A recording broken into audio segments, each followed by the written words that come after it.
Let's do a favourite of mine on the griddle. Cole's finest Sheppards-inspired shepherd's pie. We're going to use the razor. First things first, let's crack the gas. Outer burner full, middle burner low, outer burner full. Let that get nice and warm. We'll unwrap this and I'll show you what it looks like in the griddle 3. So what we usually do with this is we usually go indirect cook. This one, I'm going to go outer burner medium, other outer burner medium, middle burner very low. By doing it like this, it should cook a lot quicker, it should cook more evenly, and it should have a really nice heat in there. Cooking instructions for this one tells me 35 minutes in the oven. Now, since we haven't got a temperature gauge, I'm going to have to roughly work this one out. I'll leave that in there for 15 minutes, and then we'll see how she looks. And snap. Right, so we've had it in there for 10 minutes now. Hopefully it's not too golden, otherwise I'm going to have to turn the burner down. Alright, that looks like it's cooking absolutely perfect. That's how we want it to look. It looks more like a lasagna than a pie. But to the touch, that's real warm. That's how we want it.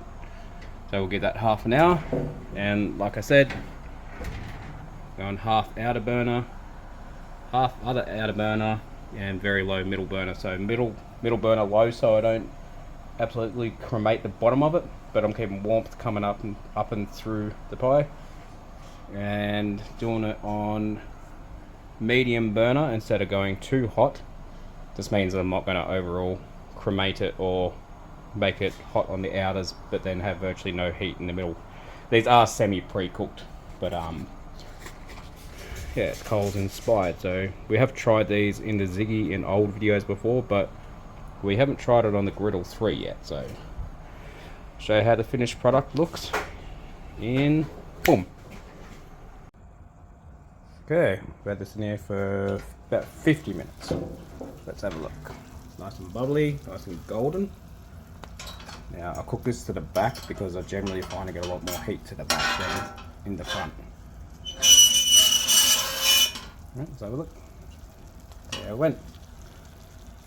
Okay, mash is nice and soft, and it is nice and juicy on the inside. So I'll let the burners down. First burner off, middle burner off, third burner off, and gas off. So if anyone with a griddle 3 wants to try a shepherd's pie, I've done the cheaters way. I just chucked a pre-made in there, but yeah, I'm pretty sure the homemade one will taste just as good. So thanks for viewing, and I'll show you the next cook sometime soon. Peace.